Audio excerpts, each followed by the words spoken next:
ଯାହା ଆମ୍ଭେମାନେ ପ୍ରାପ୍ତ ହେବା ଗୀତ ସଂହିତା ତାହାର 42 ପର୍ବ 1 ପଦ ଏବଂ 2 ପଦ। ଗୀତ ସଂହିତା 42 ପର୍ବ 1 ପଦ ଏବଂ 2 ପଦ। ଏଠାରେ ଏପରି ଲେଖାଯାଏ,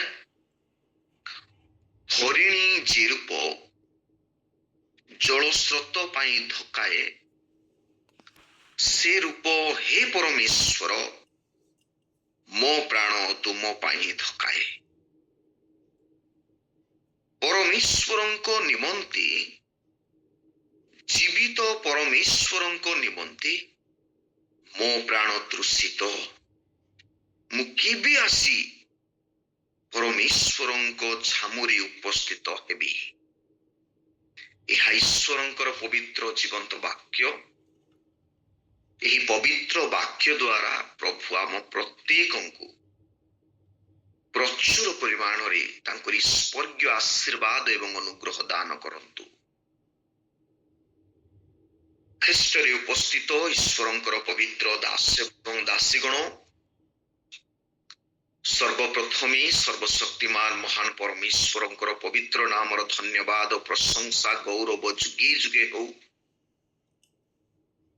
ଯେହେତୁ ପ୍ରଭୁ ଆମ ପ୍ରତ୍ୟେକଙ୍କୁ ଗତ ବର୍ଷର ସମସ୍ତ ପ୍ରକାର ବିପଦ ଆପଦ ଶତ୍ରୁ ଶୈତାନ ଠାରୁ ଉଦ୍ଧାର କଲେ, ପ୍ରତ୍ୟେକ ଆବଶ୍ୟକ ଦେଇ ପ୍ରତିପାଳନ କଲେ। ଜୀବନରେ ଅନେକ ଦୁଃଖ ଆସିଲା, କଷ୍ଟ ଆସିଲା, ନୈରାଶ୍ୟ ହତାଶ ଜୀବନ ଆସିଲା, ଭୟଗ୍ରସ୍ତ ଜୀବନ ଆସିଲା, କିନ୍ତୁ ପ୍ରଭୁ ଏହି ପବିତ୍ର ମଣ୍ଡଳୀକୁ ତାଙ୍କରି ସ୍ୱର୍ଗୀୟ ଶାନ୍ତି ଦେଲେ, ତାଙ୍କରି ସ୍ୱର୍ଗୀୟ ବାକ୍ୟରୁ ସାନ୍ତ୍ୱନା ଦେଲେ, ଉତ୍ସାହ ଦେଲେ, ଉଦ୍ଦୀପନା ଦେଲେ ଏବଂ ଆଜି ପର୍ଯ୍ୟନ୍ତ ଆମ ପ୍ରତ୍ୟେକଙ୍କୁ ଆମର ଖ୍ରୀଷ୍ଟୀୟ ଜୀବନକୁ ସେ ଆଗକୁ ବଢ଼ାଇ ନେଉଅଛନ୍ତି। ତତ୍ସଙ୍ଗେ ସଙ୍ଗେ ମଧ୍ୟ ଏହି ନୂତନ ବର୍ଷରେ ମୁଁ ପ୍ରତ୍ୟେକଙ୍କୁ ଏହି ମର୍ଣ୍ଣିଂ ପ୍ରେୟାରର ପ୍ରତ୍ୟେକ ବ୍ୟକ୍ତି ବିଶେଷଙ୍କୁ ନୂତନ ବର୍ଷର ଶୁଭେଚ୍ଛା ଏବଂ ଶୁଭକାମନା ମୋ ତରଫରୁ, ମୋ ମଣ୍ଡଳୀ ତରଫରୁ, ମୋ ପରିବାର ତରଫରୁ ସମସ୍ତଙ୍କୁ ଜଣାଏ। ପ୍ରଭୁ ଏହି ବର୍ଷରେ ତୁମ ପ୍ରତ୍ୟେକଙ୍କୁ ପ୍ରଚୁର ଆଶୀର୍ବାଦ କରନ୍ତୁ, ଅନୁଗ୍ରହ ଦୟା କରନ୍ତୁ। ଈଶ୍ୱର ସଦା ସର୍ବଦା ଜୀବନରେ ଦୁଃଖ ଆସିବ, କଷ୍ଟ ଆସିବ, ଆଗାମୀ ଯେଉଁ ଜୀବନ ଅଛି ସେଇ ଜୀବନର ମୁଁ କହିବାକୁ ଚାହିଁ ନାହିଁ ଯେ କେବଳ ଆଶୀର୍ବାଦ ଅଛି ବୋଲିକି, କିନ୍ତୁ ଏହି ନୂତନ ବର୍ଷ ଆମମାନଙ୍କ ପାଇଁ ବହୁତ କଷ୍ଟ ଅଛି, ଦୁଃଖ ଅଛି, ଯନ୍ତ୍ରଣା ଅଛି, ଅନେକ ବିଷୟ ଘେରି ରହିଛି। But God is with us. ସବୁ ଆମ ଜୀବନରେ ଥିଲେ ସୁଦ୍ଧା ଈଶ୍ୱର ଆମ ସହିତ ଅଛନ୍ତି। ଆଉ ଯେତେବେଳେ ଈଶ୍ୱର ଆମ ସହିତ ଅଛନ୍ତି, ତେବେ ଆମମାନଙ୍କୁ ଉଦ୍ବିଗ୍ନ ହେବାକୁ ହେବ ନାହିଁ। ସେ ଇମାନୁଏଲ ପରମେଶ୍ୱର, ସେ ମଙ୍ଗଳ ହାଇଏଷ୍ଟ ଗୁଡ୍ ପରମେଶ୍ୱର, ସେ ସର୍ବୋଚ୍ଚ ଉତ୍ତମତା ପରମେଶ୍ୱର, ସେ ଆମ ପାଇଁ ଯାହା ମଧ୍ୟ ଏହି ନୂତନ ବର୍ଷରେ ରଖିଛନ୍ତି ତାହା ଆମ ପାଇଁ ଉତ୍ତମ, ମନୋହର ଏବଂ ଆନନ୍ଦ ହିଁ ବୋଲି ଆମେ ଚିନ୍ତା କରିବା। ପ୍ରିୟ ମଣ୍ଡଳୀ, ଆଜିର ଶାସ୍ତ୍ରାଂଶ ମଧ୍ୟକୁ ଯିବା ଆମମାନେ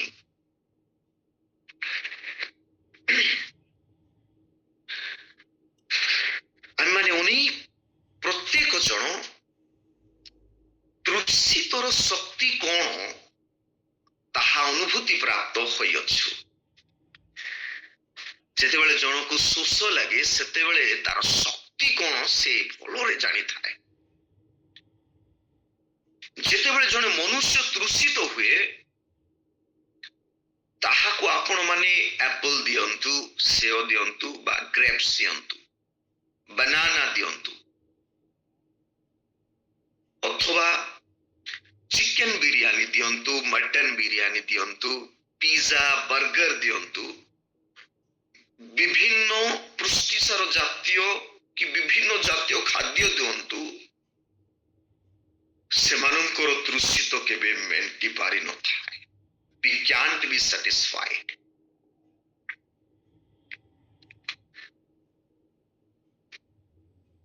ଜଣେ ବ୍ୟକ୍ତି ତୃଷିତ ହେବା ପଛରେ ଗୋଟିଏ କାରଣ ହୋଇପାରେ, ତାହା ହେଉଛି ବଡିର ଡିହାଇଡ୍ରେସନ ମେଡିକାଲ ସାଇନ୍ସ ଅନୁଯାୟୀ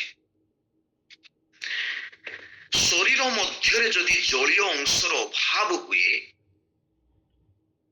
ଜଳୀୟ ଅଂଶର ଅଭାବ ଦ୍ୱାରା ଶରୀରରେ ଅନେକ ରୋଗ ଆକ୍ରାନ୍ତ କରିଥାଏ। ଯେମିତିକି ଆମର କଲର ମଧ୍ୟ ଡାର୍କ ହେବା ଚାନ୍ସେସ୍ ଅଛି, ମୁହଁରେ ବ୍ଲାକ୍ ସ୍ପଟ୍ସ ଯାକ ଆସିବାର ଚାନ୍ସେସ୍ ଅଛି। ଜଳୀୟ ଅଂଶ ଅଭାବ ଦ୍ୱାରା ଆମର ବଡି ଟିକେ ଟାଇଟନେସ୍ ହୋଇଥାଏ, ଥକାନ ମେହସୁସ କରିଥାଉ ଆମେ। ଡିଜିନେସ୍, ଆମର ପ୍ରକୃତରେ ବି ଜୀର୍ଣ୍ଣ ମଧ୍ୟ ପ୍ରୋବ୍ଲେମ ହୋଇଥାଏ, ସମସ୍ୟା ଦେଖାଯାଏ ଜୀର୍ଣ୍ଣ ହେବାର, ଡାଇଜେସନ ହେବାର। ଏବଂ ବଡି କ୍ୟାନ୍ଟ ଫଙ୍କସନ ନର୍ମାଲି, ମାନେ ନର୍ମାଲି এটা ମାନେ ଆମର ବଡି ଫଙ୍କସନ ହୁଏ ନାହିଁ ଯେତେବେଳେ ଜଳୀୟ ଅଂଶ ଅଭାବ ହୁଏ। ବିଭିନ୍ନ ରୋଗ ଆମ ଜୀବନରେ ଆଟାକ୍ କରିଥାଏ ଯେତେବେଳେ କି ଆମେ ଡିହାଇଡ୍ରେସନ ହୋଇଥାଉ। ପ୍ରିୟ ମଣ୍ଡଳୀ, ଆଜିର ଶାସ୍ତ୍ରାଂଶରେ ମଧ୍ୟ ଗୀତ ସଂହିତା ତାହାର 42 ପର୍ବ 1 ପଦ ଏବଂ 2 ପଦ ମଧ୍ୟରେ ଏ ଗୀତ ବିଶେଷତଃ ଅନେକ ସ୍କଲାର୍ସ ମାନେ କହନ୍ତି ନିର୍ବାସନ ସମୟର ଗୀତ ବୋଲି କହନ୍ତି। ଯେତେବେଳେ କି ଇସ୍ରାଏଲ ମାନଙ୍କୁ ଆକ୍ରମଣ କରି ବନ୍ଦୀ କରି ନେଇଗଲେ, ସେ ଏକ୍ସାଇଲ ପିରିୟଡର ଗୀତ ମାନେ ରଚନା ଗୀତ ବୋଲି କରି ଅନେକ ଲୋକ, ଅନେକ ସ୍କଲାର୍ସ ମାନେ ମଧ୍ୟ କହନ୍ତି। ଯେତେବେଳେ ଇସ୍ରାଏଲ ମାନଙ୍କୁ ବନ୍ଦୀ କରି ନେଇଗଲେ, ସେତେବେଳେ ଇସ୍ରାଏଲ ମାନଙ୍କର ପାଖରେ ଯୋଉଠି ବନ୍ଦୀ କରି ଥିଲେ ସେଠି ସବୁ ବି ସେମାନଙ୍କର ଫ୍ୟାସିଲିଟିସ୍ ଯାକ ଥିଲା, ସବୁ ଫ୍ୟାସିଲିଟିସ୍ ଯାକ ଥିଲା। ସେମାନେ ଗୋଟେ କୃଷି କର୍ମ କରିକି ବଞ୍ଚୁଥିଲେ, ଅନେକ ଲୋକ ଟ୍ରେଡର୍ସ ମାନେ ବେପାର ବାଣିଜ୍ୟ କରି ବଞ୍ଚୁଥିଲେ, ଅନେକ ଲୋକ କ୍ରାଫ୍ଟସମ୍ୟାନ କାରିଗର ଥିଲେ, ଅନେକ ତ ଗଭର୍ଣ୍ଣମେଣ୍ଟ ଆଡମିନିଷ୍ଟ୍ରେସନରେ ମଧ୍ୟ କାର୍ଯ୍ୟ କରୁଥିଲେ। ସେଇ ସମୟର ରାଜା ମାନଙ୍କର ନିକଟରେ ମଧ୍ୟ ସେମାନେ କାର୍ଯ୍ୟ କରି ବଞ୍ଚୁଥିଲେ।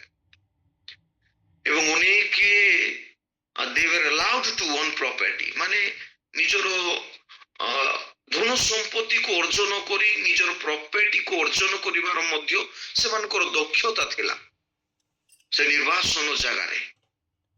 ଆଉ ମଧ୍ୟ ସେମାନେ ବିଭିନ୍ନ ଜାତିର ଲୋକଙ୍କୁ ସେମାନେ ବିବାହ ମଧ୍ୟ କଲେ। ସେ ସମୟରେ ସେମାନଙ୍କର ଇକୋନୋମିକାଲ ଷ୍ଟାବିଲିଟି ଥିଲା, ମାନେ ଇକୋନୋମିକାଲ ଷ୍ଟାବିଲିଟି ମାନେ ଅର୍ଥନୈତିକର ସ୍ୱଚ୍ଛଳତା ଥିଲା। ଅଭାବ ସେମାନଙ୍କର ଜୀବନରେ ସେତେ ପରିମାଣରେ ନଥିଲା, ସେତେ ବି ସେମାନେ ୱେଲ ସେଟେଲଡ ହେଇଥିଲେ ସେ ନିର୍ବାସନର ମାନେ ସ୍ଥାନରେ। କିନ୍ତୁ ପ୍ରିୟ ମଣ୍ଡଳ, ଗୋଟିଏ ବିଷୟର ସେମାନଙ୍କର ଅଭାବ ଦେଖାଯାଇଥିଲା ଯେ ଈଶ୍ୱର ଯାହା ଆଦେଶ ଦେଇଥିଲେ ସେ ଆଦେଶ ସେଠାରେ ପୂର୍ଣ୍ଣ କରିପାରୁନଥିଲେ ସେମାନେ। ମୁଁ କହିବାକୁ ଚାହେଁ ଯେ ବଳି ଉତ୍ସର୍ଗ ସେଇଠି ବନ୍ଦ ହେଇଗଲା। ମାନେ ପ୍ରାର୍ଥନା, ଉପବାସ, ବ୍ୟବସ୍ଥା, ଅଧ୍ୟୟନ ଏ ସବୁ ଯାକ ମାନେ ଡିଗ୍ରେଡେସନ ହେଇଗଲା, ହ୍ରାସ ପ୍ରାପ୍ତ ହେଲା। ଏବଂ ସେମାନେ ଉପାସନା ସମୟରେ ବିଭିନ୍ନ ସ୍ଥଳୀ ଯାକ ସେମାନେ ମାନେ ନିର୍ମାଣ କଲେ। ସ୍ଥଳୀ ଜାଗା ଜାଗା, ଏଇ ପାଖରେ ଜାଗା, ସେଇ ପାଖରେ ଜାଗା। ସେମାନେ ସାବାତ ଡେରେ ସମାଜ ଗୃହରେ ସେମାନେ ପ୍ରାର୍ଥନା କଲେ। କିନ୍ତୁ ସେମାନଙ୍କର ଗୋଟିଏ ବିଷୟ ଯାହା ରହିଛି, ଯାହା ପ୍ରଭୁ ଆଶା କରୁଥିଲେ ଯେ ଜେରୁସାଲେମରେ ଯୋଉ ପ୍ରାର୍ଥନା କରିବା, ଜେରୁସାଲେମରେ ସମସ୍ତ କମ୍ୟୁନିଟି, ଜିହୁଦା ଇସ୍ରାଏଲ କମ୍ୟୁନିଟି ଗୋଟେ ଜାଗାରେ ବସି ପ୍ରାର୍ଥନା କରିବେ, ଈଶ୍ୱରଙ୍କର ଉପସ୍ଥିତି ପ୍ରାପ୍ତ ହେବେ। ସେ ସବୁ ସେମାନଙ୍କ ଜୀବନରେ ଆଉ ଦେଖାଗଲା ନାହିଁ। ଦ ସ୍ପିରିଚୁଆଲ ଡିଗ୍ରେଡେସନ ହେଇଗଲା। ଆତ୍ମିକ ଜୀବନରେ ସବୁ ହ୍ରାସ ପାଇଲା। ଆଉ ସେଥିପାଇଁ ଗୀତ ରଚକ ଏଠାରେ ଗୋଟେ ଜାଗତିକ ତୃଷା ବିଷୟରେ ସେ କହୁନାହାନ୍ତି। ଏ ଜଗତର ଯୋଉ ତୃଷା ଅଛି ସେଇ ବିଷୟରେ ସେ କହୁନାହାନ୍ତି।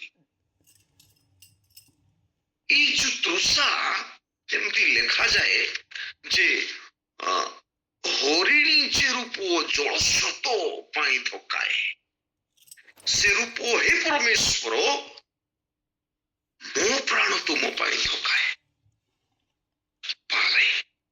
ମାନେ ମୁଁ କହିବାକୁ ଚାହେଁ ଡିପର କାଇଣ୍ଡ ଅଫ ଥର୍ଷ୍ଟି, ଏଟା ଗୋଟେ ଗଭୀର ତୃଷା ବିଷୟରେ ସେ କହୁଛନ୍ତି।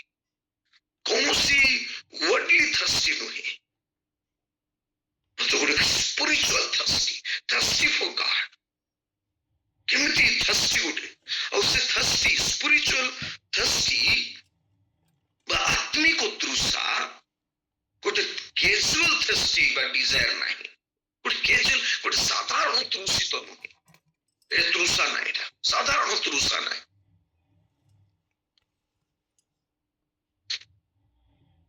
ଗୋଟେ ସାଧାରଣ ତୃଷା ବିଷୟରେ ଏଠି ଗୀତ ରଚକ କହୁନାହାନ୍ତି। ଗୀତ ରଚକ ଏଠାରେ ମାନେ ଗୋଟେ ଗୋଟେ ଗୋଟେ ମାନେ ଗାଡ ବିହୀନ ଜୀବନ ର ଯୋଉ ମାନେ ଗଡ ବିହୁନେ ଜୀବନ ର ଏକ୍ସପିରିଏନ୍ସ ସେ ବର୍ଣ୍ଣନା କରନ୍ତି। ମାନେ ଗୀତ ରଚକ ଏଠାରେ ଈଶ୍ୱର ବିହୁନ ଜୀବନର ଅନୁଭୂତି ପ୍ରାପ୍ତ ହେଉଛନ୍ତି।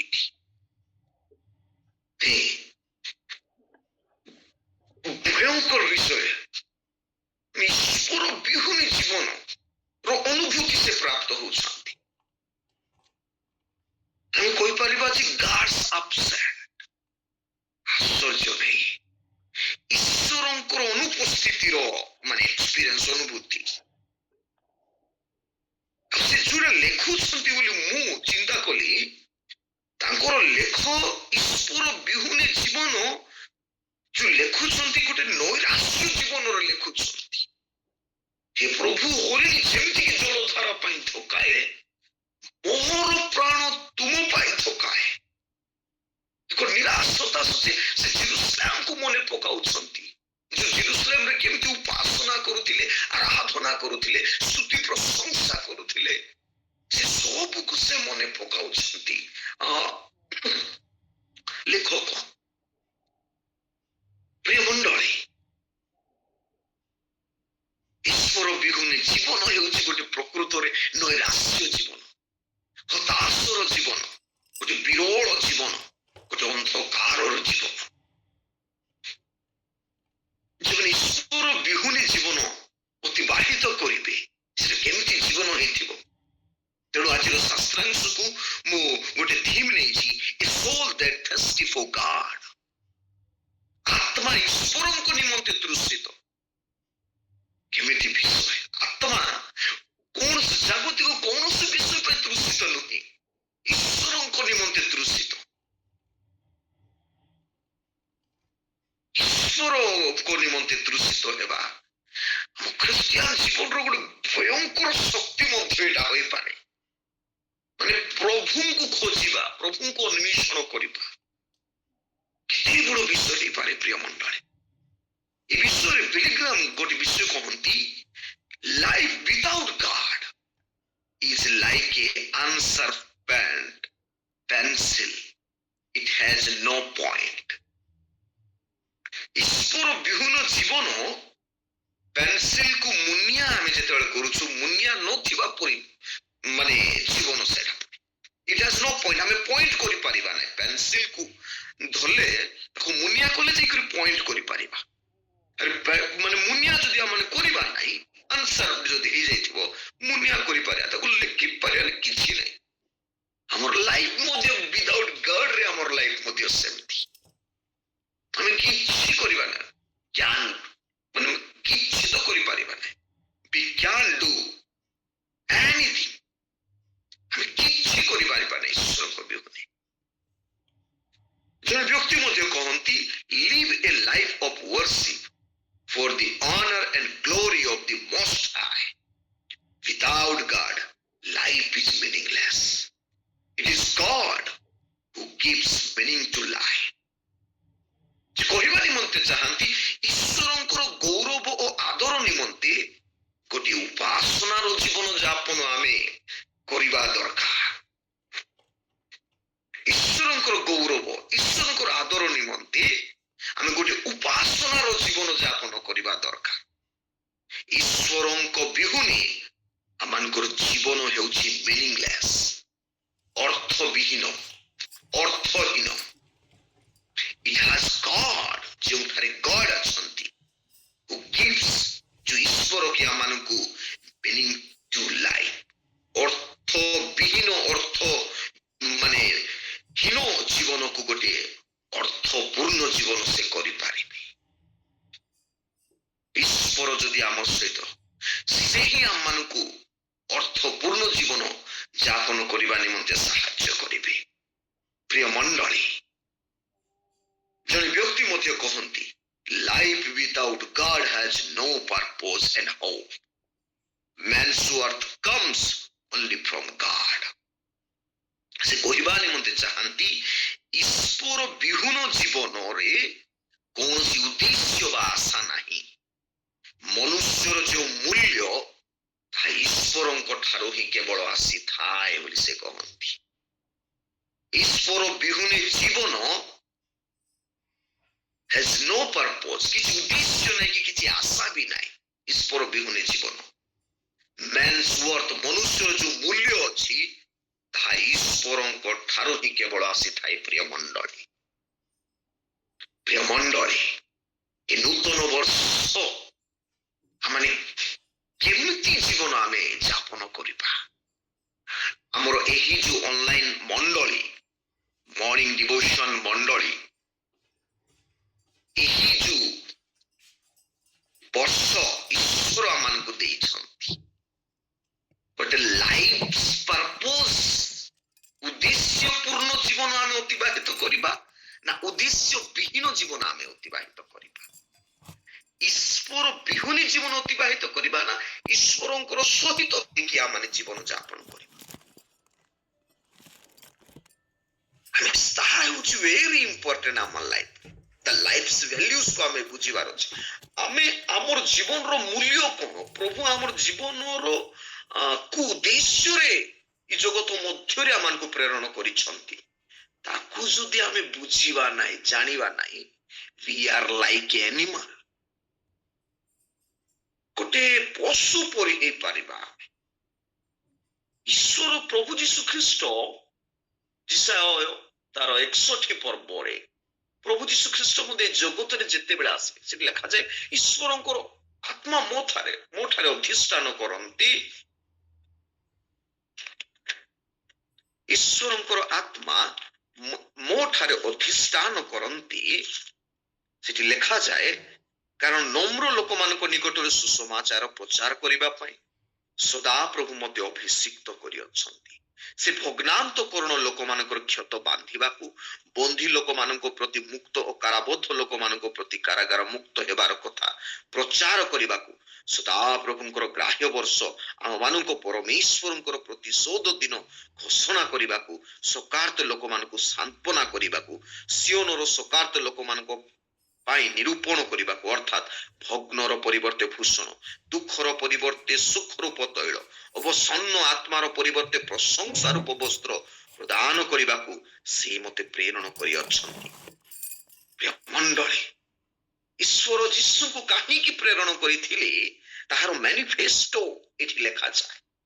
ଦୁଃଖୀ, ଦରିଦ୍ର, ଅନ୍ୟହାର ପ୍ରତ୍ୟେକଙ୍କ ପାଇଁ, ଭଗ୍ନ ଆତ୍ମାକୁ, ଭଗ୍ନାନ୍ତକରଣ ଲୋକମାନଙ୍କର କ୍ଷତି, ବିଭିନ୍ନ ଲୋକମାନଙ୍କୁ, ଇଟ୍ ଇଜ ଦ ଲାଇଫ ପର୍ପୋଜ। ଆମେ ଯେତେବେଳେ ଜଗତରେ ଆସୁଛୁ, ଈଶ୍ୱର ଆମମାନଙ୍କୁ ଗୋଟେ ଉଦ୍ଦେଶ୍ୟ ନେଇ ପଠାଉଛନ୍ତି।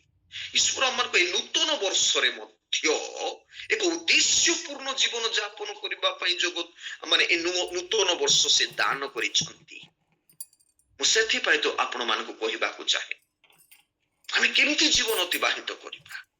ଈଶ୍ୱର ବିହୁନେ ଜୀବନ ନା ଈଶ୍ୱରଙ୍କର ସହିତ ରହିକି ଆମେ ସେ ଯୋଉ ଲେଖକ ମଧ୍ୟ ସେ କହନ୍ତି, ସେ କେତେ ସୁନ୍ଦର କଥା କହନ୍ତି ଯେ ହରିଣୀ ଯେପରି ଜଳ ଧାରା ପାଇଁ କଣ କରେ ଧୋକାଏ, ସେହିପରି ପ୍ରଭୁ ମୋ ପ୍ରାଣ ତୁମ ପାଇଁ ଧୋକାଉଛି। Where is God? ପ୍ରଭୁ ତୁମେ କେଉଁଠାରେ ଅଛ? କେଉଁଠାରେ ଅଛ ପ୍ରଭୁ? ଆଜି ସେଟା ଆମେ ମାନେ ବୁଝିବାକୁ ପଡିବ ପ୍ରିୟ ମଣ୍ଡଳୀ। ଆଜି ତାହା ଆମେ ବୁଝିବାକୁ ପଡିବ। ସେଥିପାଇଁ ପ୍ରଥମ ବିଷୟ କହିବାକୁ ଚାହେଁ ଦ ସିକ୍ରେଟ ଲଙ୍ଗିଂ। ସିକ୍ରେଟ ଲଙ୍ଗିଂ ମାନେ ଗୋଟେ ପବିତ୍ର ଲାଳସା ଆମର ଜୀବନରେ ଥିବାର ଅଛି। ଈଶ୍ୱରଙ୍କ ନିମନ୍ତେ ପବିତ୍ର ଲାଳସା ଆମେ ଥିବାର ଅଛି। ସେଥିପାଇଁ ଏଠି ଲେଖାଯାଏ ହିବ୍ରୁ ପଦ ଶବ୍ଦ ଗୋଟେ ବ୍ୟବହାର କରାଯାଇଛି ତା ପାଇଁ ରାଗା ଦ ପ୍ୟାଣ୍ଟସ୍ ବୋଲି ଲଙ୍ଗିଂ। ତାର ଅର୍ଥ ହେଉଛି ତାକୁ ସେ ଇଣ୍ଟରପ୍ରେଟ କରିଛନ୍ତି ପ୍ୟାଣ୍ଟସ୍ ବା ଲଙ୍ଗିଂ କୁ ସେ ଲାଳସାକୁ ଲାଇଫ ଡିପେଣ୍ଡେଣ୍ଟ କ୍ରେଭିଂ ବା ଜୀବନର ଆଶ୍ରୟ ନିମନ୍ତେ ଗୋଟେ ତୃଷା। ଆମର ଜୀବନର ଆଶ୍ରୟ ସେ ଆକାଟ ସଦାପ୍ରଭୁ ମୋହର ଆଶ୍ରୟ, ସଦାପ୍ରଭୁ ମୋହର ଦୃଢ ଦୁର୍ଗ। ସଦାପ୍ରଭୁ ବିହୁନେ ଆମର ଆଶ୍ରୟ କେହି ନାହିଁ। ଗୀତ ସଂହିତା ତାର 91 ପର୍ବ 1 ପଦରେ ମଧ୍ୟ ଲେଖାଯାଏ। ସେଠି ଲେଖାଯାଏ ଯେ ଯେଉଁମାନେ ଯେଉଁ ଜନ ସର୍ବପରିଶ୍ରମକୁ ଆବୃତ ସ୍ଥାନରେ ବାସ କରେ ସେ ସର୍ବଶକ୍ତିମାନଙ୍କ ଛାୟା ତଳେ ବସତି କରିବ। ପ୍ରିୟ ମଣ୍ଡଳୀ, ତାହା ହେଉଛି ମାନେ ଗାଡ ହେଉଛନ୍ତି ଆମମାନଙ୍କର ଆଶ୍ରୟ। ଗାଡ ବିନା ଆମମାନଙ୍କର ଆଶ୍ରୟ ନାହିଁ। ଆମେ ଯୋଉଟାକୁ ଆଶ୍ରୟ ବୋଲି ଭାବୁଥିବୁ ମଧ୍ୟ ସେଟା ଆଶ୍ରୟ ନାହିଁ, ଆମମାନଙ୍କ ପାଇଁ ଡେଞ୍ଜର, ଅସୁରକ୍ଷିତ ଜାଗା। ସେ ଲାଳସା ସେଥିପାଇଁ ସେ କରୁଛନ୍ତି ଜୀବନର ଆଶ୍ରୟ ପ୍ରାପ୍ତ ହେବା ପାଇଁ, ଏକ ପ୍ରକୃତ ଜୀବନ ଯାପନ କରିବା ପାଇଁ। এই ଯୋଉ ଲାଳସା ପ୍ରିୟ ମଣ୍ଡଳୀ ଗୋଟେ କ୍ୟାଜୁଆଲ ର ଲାଳସା ନୁହେଁ, ଗୋଟେ ସାଧାରଣ ଲାଳସା ନୁହେଁ। ସେମିତି ଲାଳସା ହେଉଛନ୍ତି ଯେ ଇଟ୍ ଇଜ ଏ ଡେସ୍ପରେସନ, ନିରାଶର ସହିତ ସେଟାକୁ ଉଦ୍ଗାର କରୁଛନ୍ତି। ସେ ନିରାଶର ସହିତ ଲେଖୁଛନ୍ତି ମୋ ପ୍ରାଣ ତୁମ ପାଇଁ ଧୋକାଏ ପ୍ରଭୁ ବୋଲି ସେ କହନ୍ତି। ପ୍ରିୟ ମଣ୍ଡଳୀ, ମୁଁ ପୁଣି ଥରେ ଆପଣମାନଙ୍କୁ ରିପିଟ କରିବାକୁ ଚାହେଁ ତାହା ଯେ ଏଠାରେ ଗୀତ ରଚକ ଈଶ୍ୱରଙ୍କର ଆବସେନ୍ସକୁ ସେ ଫିଲ୍ କରୁଛନ୍ତି। ଆଜି ସେଇଟା ଆମେ ଜାଣିବାକୁ ପଡିବ। ଆମେ ଈଶ୍ୱରଙ୍କର ଆବସେନ୍ସକୁ ଫିଲ୍ କରୁଛୁ ନା ଈଶ୍ୱରଙ୍କର ପ୍ରେଜେନ୍ସକୁ ଫିଲ୍ କରୁଛୁ। ମୁଁ ସେଥିପାଇଁ କହିଛି when God is absent that means it is a spiritual death. ଈଶ୍ୱର ଯେତେବେଳେ ନାହାନ୍ତି, ଈଶ୍ୱର ବିହୁନେ ଜୀବନ ଯଦି ଅଛି, ଆପଣମାନେ ଭାବନ୍ତୁ ନାହିଁ ବଢିଆ ଜୀବନ କାଟୁଛି, ବଢିଆ ଜୀବନ ମୁଁ ଅତିବାହିତ କରିଛି ବୋଲି ଭାବନ୍ତୁ ନାହିଁ। ଇଟ୍ ଦ ସ୍ପିରିଚୁଆଲ ଡାଏ। ଆତ୍ମିକ ଜୀବନରେ ଆପଣ ମାନଙ୍କର ମୃତ୍ୟୁ ହୋଇଛି, ଆମମାନଙ୍କର ମୃତ୍ୟୁ ହୋଇଛି। ସେ ବଢିଆ ଜୀବନ, ସେ କେତେ ସେ ତାଙ୍କର ରାଇଟିଂସ ରେ ମଧ୍ୟ ବହୁତ ସୁନ୍ଦର କଥା କହନ୍ତି ଗୀତ ରଚକ ଯେ ହରିଣୀ ଯେମିତି ଜଳଧାର ପାଇଁ ଧୋକାଏ, ହେ ପରମେଶ୍ୱର ମୋ ପ୍ରାଣ ତୁମ ପାଇଁ ଧୋକାଏ। ଆଉ ଥରେ ମୁଁ ସେଟାକୁ ପଢି, ତାର ଅର୍ଥ କଣ? ଏଠି ମାନେ ସେ ଲେଖକ ଗୋଟେ ୱାର୍ଡଲି ବ୍ଲେସିଂ ପାଇଁ ସେ ଲାଳସା ନାହିଁ। ଏଠି ଆମେ ଜାଗତିକ ଜୀବନର ଲାଳସା ଆଡେ ଆମେ ଥିବୁ ନାଇଁ, ସତ କି ନାହିଁ? ଏ ଜାଗତିକ ବ୍ଲେସିଂ ପାଇଁ ଲାଳସା, ମାତ୍ର ସେ ଜାଗତିକ ଆଶୀର୍ବାଦ ପାଇଁ ସେ ଲାଳସା ନାହିଁ। ଗୋଟେ ପ୍ରେୟର ଆନ୍ସର ପାଇଁ ବି ଲାଳସା ନାହିଁ। ମୁଁ ପ୍ରାର୍ଥନା କରି ମୋ ପ୍ରାର୍ଥନାର ଉତ୍ତର ଦିଅ ପ୍ରଭୁ, ଲାଳସା ନାହିଁ। ଗୋଟେ ରିଲିଫ ପାଇଁ ମଧ୍ୟ, ସୁବିଧା ସୁଯୋଗ ପାଇଁ ମଧ୍ୟ ସେ ଲାଳସା ନାହିଁ। ପ୍ରିୟ ମଣ୍ଡଳୀ, ନଟ୍ ଗଡ୍ସ ଗିଫ୍ଟ, ପ୍ରଭୁଙ୍କର ଦାନ ପାଇଁ ମଧ୍ୟ ସେ ଲାଳସା ନାହିଁ। ନଟ୍ ରିଲିଜନ, ନଟ୍ ସକ୍ସେସ ପାଇଁ ବି ସେ ଲାଳସା ନାହିଁ। ନଟ୍ ଏ ମିରାକଲ୍ସ ୱାର୍କ, ଗୋଟେ ଆଶ୍ଚର୍ଯ୍ୟ କର୍ମ ଦେଖିବାକୁ ମଧ୍ୟ ତାର ଲାଳସା ନାହିଁ। ଜୀବନର କମ୍ଫର୍ଟ ଅଫ ଇମୋସନ, ଇନର ର ଇମୋସନ ର କମ୍ଫର୍ଟ କୁ ମଧ୍ୟ ତାର ଜୀବନର ଲାଳସା ନାହିଁ। ମାତ୍ର ଗୋଟେ ବିଷୟ ତାର ଲାଳସା ଅଛି, God's presence। ସବୁ ପ୍ରାପ୍ତ ହେଉଛୁ ଏଇ ନିର୍ବାସନରେ, କିନ୍ତୁ ଗୋଟିଏ ବିଷୟ ବି ପ୍ରାପ୍ତ ହେଇପାରୁନାହିଁ, ତାହା ହେଉଛି God's presence ବୋଲି ସେ କହୁଛନ୍ତି। ଈଶ୍ୱରଙ୍କର ଉପସ୍ଥିତି ବି ପ୍ରାପ୍ତ ହେଉନାହିଁ, ସେଥିପାଇଁ ସେ ଲାଳସା ଅଟନ୍ତି। ପ୍ରିୟ ମଣ୍ଡଳୀ, ନୂତନ ବର୍ଷରେ ଆମେ ଅନେକ ବିଷୟର ଲାଳସାରେ ଆମେ ରଖିଥିବୁ। ଏ ନୂତନ ବର୍ଷରେ ଆମେ ଅନେକ ବିଷୟର ଆମେ ମାନେ ଲାଷ୍ଟ ଥିବ, ଲଙ୍ଗିଂ ଥିବ, ପ୍ୟାନ୍ସ ଥିବ। କିନ୍ତୁ ପ୍ରିୟ ମଣ୍ଡଳୀ, ଈଶ୍ୱରଙ୍କର ଉପସ୍ଥିତିର ଲାଳସାରେ ଆପଣ ମାନେ ବଞ୍ଚନ୍ତୁ। ଗଡ୍ସ ମାନେ ଫିଲ୍ଡ ପ୍ରେଜେନ୍ସ, ଈଶ୍ୱରଙ୍କର ଉପସ୍ଥିତିକୁ ଅନୁଭବ କରି এই ଜଗ ମାନେ এই ଯୋଉ ନୂତନ ବର୍ଷରେ ଆପଣ ମାନେ ଜୀବନ ଯାପନ କରନ୍ତୁ। ଆଉ ସେଇଟା ହଉଛି ଟ୍ରୁ ସ୍ପିରିଚୁଆଲିଟି, ଆତ୍ମିକ, ସତ୍ୟ ଆତ୍ମିକ। True spirituality is marked not Bai religious activity. ଅନେକ ଲୋକ ମାନେ ରିଲିଜିୟସ୍ ଆକ୍ଟିଭିଟି କରିକି ସେମାନେ ଭାବିବେ ଯେ ପ୍ରକୃତରେ ମୁଁ ଗୋଟେ ସତ୍ୟ ଆତ୍ମିକ ଜୀବନ ଅତିବାହିତ କରୁଛି ବୋଲିକି। ରିଅଲ ଗୋଟେ ମାନେ ରିଲିଜିୟସ୍ ଆକ୍ଟିଭିଟିଜ ଯାକ କରିକି, ଅନେକ ରିଲିଜିୟସ୍ ଧର୍ମୀୟ ରୀତିନୀତି ବିଧି ବିଧାନକୁ ପାଳନ କରିକି ସେମାନେ ଭାବନ୍ତି ଯେ ଟ୍ରୁ ସ୍ପିରିଚୁଆଲିଟିରେ ମୁଁ ଅଛି ବୋଲିକି। ନାଇଁ, never never never ever. But true spirituality is relationship with God. ସତ୍ୟ ଆତ୍ମିକ ଜୀବନ ହେଉଛି ଈଶ୍ୱରଙ୍କର ସହିତ ଏକ ପ୍ରଗାଢ଼ ଏବଂ ଗଭୀର ସମ୍ପର୍କରେ ଆମେ ମାନେ ଜୀବନ ଯାପନ କରିବା। ପୁଣି ଥରେ ମୁଁ କହିବାକୁ ଚାହେଁ ପ୍ରିୟ ମଣ୍ଡଳୀ, ଏଠି ଲେଖାଯାଏ ହରିଣୀ ସେ ଜଳ ପାଇଁ ଖୋଜୁଛି। ଜଳ ନିମନ୍ତେ ସେ ବିଭିନ୍ନ ଜାଗାରେ ଯେମିତି ଖୋଜେ, ଆଉ ସେ ନିରାଶ ମଧ୍ୟ ହେଇଯାଉଛି।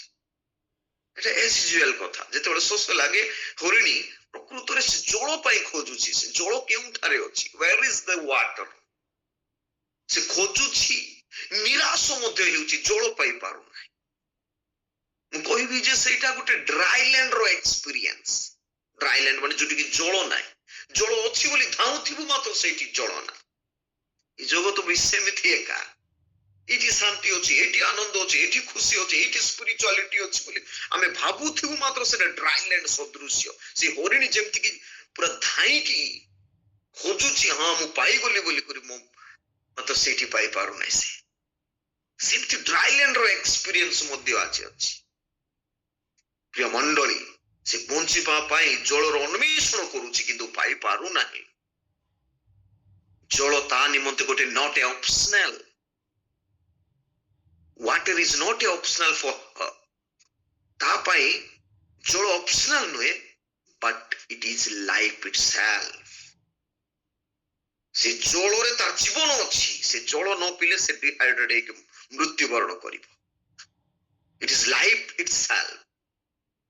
ପ୍ରକୃତରେ ତାଙ୍କର ସେ ଜଳରେ ତାଙ୍କର ଜୀବନ ଅଛି। ପ୍ରିୟ ମଣ୍ଡଳୀ, ସରି, ଏଠାରେ ଗୀତ ରଚକ ମଧ୍ୟ ସେ ନିଜକୁ ହରିଣୀ ସଦୃଶ୍ୟ ସମତୁଲ୍ୟ କରିବା ନିମନ୍ତେ ସେ ଚାହାନ୍ତି। ସେ ଚାହାନ୍ତି ଆଉ କହନ୍ତି, ହରିଣୀ ଯେମିତି ଜଳ ଧାରା ପାଇଁ ଧକାଏ, ମୋ ପ୍ରାଣ ମଧ୍ୟ ତୁମ ପାଇଁ ଧକାଏ। ମୁଁ କହିବାକୁ ଚାହେଁ, ସେଇ ବ୍ୟକ୍ତି ଗୀତ ରଚକ ମଧ୍ୟ ଏଠି କହନ୍ତି ଯେ God, you are not my optional. ତମର ବିହୁନେ ମୋର ଜୀବନ ଜୀବନ ନୁହେଁ, but you are my life. ତୁମେ ହିଁ ମୋର ଜୀବନ। ଅତି ସୁନ୍ଦର, ତୁମେ ହିଁ ମୋର ଜୀବନ। ତୁମକୁ ଯଦି ମୁଁ ପାଇପାରୁନାହିଁ, ଖୋଜି ପାରୁନାହିଁ, ଅନ୍ୱେଷଣ କରିପାରୁନାହିଁ, my life has spoiled. My life will be spoiled. ମୋର ଜୀବନ ନଷ୍ଟ ହେଇଯିବ। ସେଥିପାଇଁ କହୁଥିଲି, God is not optional but life itself. ପ୍ରିୟ ମଣ୍ଡଳୀ, ନିରାଶ ହତାଶ ଯେତେବେଳେ ଆମର ଜୀବନରେ ଆସେ, ସେ ସମୟରେ he is the life, strength and hope in our life. ଆମର ଜୀବନରେ ସେ ହିଁ ଜୀବନ ଅଟନ୍ତି, ସେ ହିଁ ବଳ ଅଟନ୍ତି, ସେ ହିଁ ଆମମାନଙ୍କର ଆଶା ଏବଂ ଭରସା ଅଟନ୍ତି।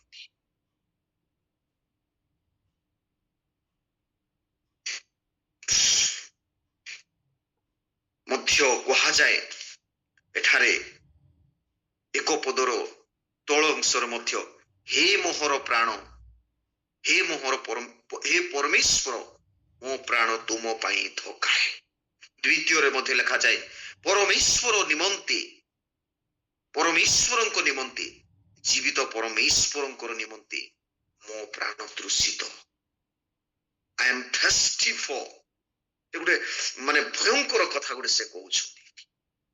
ସେ ଦ୍ୱିତୀୟ ଅଂଶଟି ମଧ୍ୟ ସେ କହନ୍ତି ମୁଁ କେବେ ଆସି ପରମେଶ୍ୱରଙ୍କ ସାମ୍ନାରେ ଉପସ୍ଥିତ ହେବି ବୋଲି ସେ କହନ୍ତି। It cry of the God's presence. ଈଶ୍ୱରଙ୍କର ପାଇଁ ସେ କ୍ରନ୍ଦନ କରୁଛି, ମୁଁ କେବେ ଆସିବି ଆଉ ସେଇ ଜାଗାରେ ମୁଁ ସମସ୍ତେ ଆମେ ମାନେ ବାସ କରି ଈଶ୍ୱରଙ୍କର ଗୌରବ କରିବା ବୋଲି ସେ କହନ୍ତି। ପ୍ରିୟ ମଣ୍ଡଳୀ, ଏଠି ମୋ ପ୍ରାଣ ମାନେ ଯେତେବେଳେ ସେ ପଦ ଶବ୍ଦ ଆସୁଛି, ମୋ ପ୍ରାଣର ପଦ ଶବ୍ଦ ମାନେ ଇଂଲିଶରେ ତାକୁ ସୋଲ ବୋଲି କୁହାଯାଏ। ସୋଲ, ସୋଲ ର ଅର୍ଥ ଏହା ନୁହେଁ ଯେ ଗୋଟେ ଆତ୍ମା, କେବଳ ଗୋଟେ ଆତ୍ମା ନୁହେଁ, କିନ୍ତୁ ସୋଲ ର ସେଠି ମିନିଂ ହଉଛି ଯେ mind, will, emotion, character and life. ଏତେ ସେ ସୋଲ ରେ ମାନେ ସଂଯୁକ୍ତ ହୋଇଅଛି, ତାପରେ ତାକୁ ସୋଲ ବୋଲି ଆମେ କହୁଛୁ। ମାଇଣ୍ଡ, ୱିଲ୍, ମାଇଣ୍ଡ ମାନେ ମନ, ୱିଲ୍, ୱିଲ୍ ମାନେ ହଉଛି ଇଚ୍ଛା ଶକ୍ତି, ଇମୋସନ ଆବେଗ, କ୍ୟାରେକ୍ଟର ଏଣ୍ଡ ଲାଇଫ, ସବୁ ଏ ସୋଲ। ତ ସେ କହୁଛନ୍ତି କଣ ଯେ ପରମେଶ୍ୱରଙ୍କ ନିମନ୍ତେ, ଜୀବିତ ପରମେଶ୍ୱରଙ୍କ ନିମନ୍ତେ ମୋ ପ୍ରାଣ ତୃଷିତ, ମୋ ପ୍ରାଣ ତୃଷିତ। ମାନେ ଏଠି କିଛି ନାହିଁ, ସବୁ ସବୁ ତୃଷିତ ହେଇଯାଇଛି। ତାଙ୍କର ସବୁ ଜିନିଷ ମାଇଣ୍ଡ, ୱିଲ୍, ଇମୋସନ, କ୍ୟାରେକ୍ଟର ଯେତେ ବି ଅଛି ତାଙ୍କ ଜୀବନର ସବୁ ମାନେ ପ୍ରଭୁଙ୍କ ପାଇଁ ସେ ତୃଷିତ ହେଇଯାଇଛନ୍ତି। ପ୍ରିୟ ମଣ୍ଡଳୀ, ପ୍ରିୟ ଈଶ୍ୱରଙ୍କର ଲୋକମାନେ, ମୁଁ ଆଜି ସେଥିପାଇଁ କହିବାକୁ ଚାହେଁ, ଆଜି ଆମେ କଣ ପାଇଁ ତୃଷିତ ଅଛୁ? ପ୍ରଭୁଙ୍କ ପାଇଁ ନା ଆଉ କଣ ଜଗତର ଜାଗତିକ ଜୀବନ ପାଇଁ? ଶେଷରେ ମଧ୍ୟ ସେ କହନ୍ତି ମୁଁ କେବେ ଈଶ୍ୱରଙ୍କ ସାମ୍ନାରେ ଆସି ଉପସ୍ଥିତ ହେବି। କେତେ କାନ୍ଦି କାନ୍ଦି କହୁଛନ୍ତି, the cry of God's presence ର କ୍ରନ୍ଦନ ସେ। ଏହାର ଅର୍ଥ ସେ କହିବାକୁ ଚାହାନ୍ତି the fellowship with worship in Jerusalem. ମୁଁ କେବେ ସମସ୍ତଙ୍କ ସହିତ ଜେରୁସାଲେମରେ ମୁଁ ପ୍ରଶଂସା କରିବି, ପ୍ରଭୁଙ୍କର ସହଭାଗିତାରେ ରହିବି। ମୁଁ ସେଥିପାଇଁ ସବୁବେଳେ ମତେ ବେଶୀ ଖୁସି ଲାଗେ ଯେ before sin Adam and Eve, ଆଦମ ଏବଂ ହବା ଯେତେବେଳେ ସେମାନେ ପାପ ପୂର୍ବରୁ ଈଶ୍ୱରଙ୍କର ସହିତ, ଈଶ୍ୱରଙ୍କର ଉପସ୍ଥିତିରେ ଜୀବନ ଯାପନ କରୁଥିଲେ, ଟ୍ରାମାଣ୍ଡିୟସ୍, ବିୟୁଟିଫୁଲ, ମାର୍ଭଲିୟସ୍ ମାନେ ପ୍ରେଜେନ୍ସ ସେଟା ଈଶ୍ୱରଙ୍କର ସହିତ। ସେଇ ଟାଇମ ହଉଛି ମାନେ ଗୋଟେ ଗୋଟେ ଭୟଙ୍କର ଗ୍ଲୋରିୟସ୍ ଟାଇମ ତାଙ୍କ ପାଇଁ। କେତେ ସୁନ୍ଦର ଥିଲେ, ମାନେ ଯୋଉଠିକି କିଛି ନାହିଁ, ଈଶ୍ୱରଙ୍କ ସହିତ ଗମନାଗମନ କରୁଥିଲେ, ଈଶ୍ୱରଙ୍କର ସହିତ ରହି ଜୀବନ ଯାପନ କରୁଥିଲେ। Beautiful life. ଆଜି ସେ ରିତରଛକୁ ମଧ୍ୟ ସେ କହନ୍ତି ଗୋଟେ ଫେଲୋସିପ, ସେ ୱର୍ସିପ ର ଫେଲୋସିପ, ଈଶ୍ୱରଙ୍କ ସହିତ ଫେଲୋସିପ ର ଇଚ୍ଛା କରନ୍ତି। ଆଜି ଆମେ କଣ ଇଚ୍ଛା କରୁଛୁ ପ୍ରିୟ ମଣ୍ଡଳୀ? ସତରେ ଆପଣ ଭାବନ୍ତୁ। I am very thankful to you. ମୁଁ ବହୁତ ଧନ୍ୟବାଦ ଆପଣଙ୍କ ପାଇଁ। 1 ମନ୍ଥରେ ଥରେ ମଧ୍ୟ ଆପଣ ମାନେ ମତେ 4ଟାରେ ମନେ ପକାଉଛନ୍ତି। ଈଶ୍ୱରଙ୍କର ଉପସ୍ଥିତିରେ ଆସିବାର ସୌଭାଗ୍ୟ ମୁଁ ପାଉଛି। You are the precious person. ଆପଣ ମାନେ ଈଶ୍ୱରଙ୍କର ଉପସ୍ଥିତିରେ ରହୁଛନ୍ତି। ଆମେ କେମିତି ଜଗତରେ ଦେଖନ୍ତୁ, ଆଜି ଅନେକ ଲୋକମାନେ ଈଶ୍ୱର ବିହୁନୀ ଜୀବନ ଯାପନ କରୁଛନ୍ତି। ଦେର ଇଜ ନୋ ଲଙ୍ଗିଂ, ଲାଳସା ନାହିଁ ପ୍ରଭୁଙ୍କ ପାଇଁ। ଆପଣ ମାନେ ଲାଳସା ଅଛନ୍ତି। ସେ ମଧ୍ୟ କହନ୍ତି ଯେ ଜୟ ଅଫ ଦି ୱାର୍ଡ ଅଫ ଗଡ। ମୁଁ ସେ ଉପସ୍ଥିତି କେବେକୁ ପାଇବି, ସେ ପ୍ରଭୁଙ୍କର ବାକ୍ୟର ଆନନ୍ଦ କେବେ ମୁଁ ପାଇବି, ତାହାର ସେ ଲାଳସା ଅଛନ୍ତି।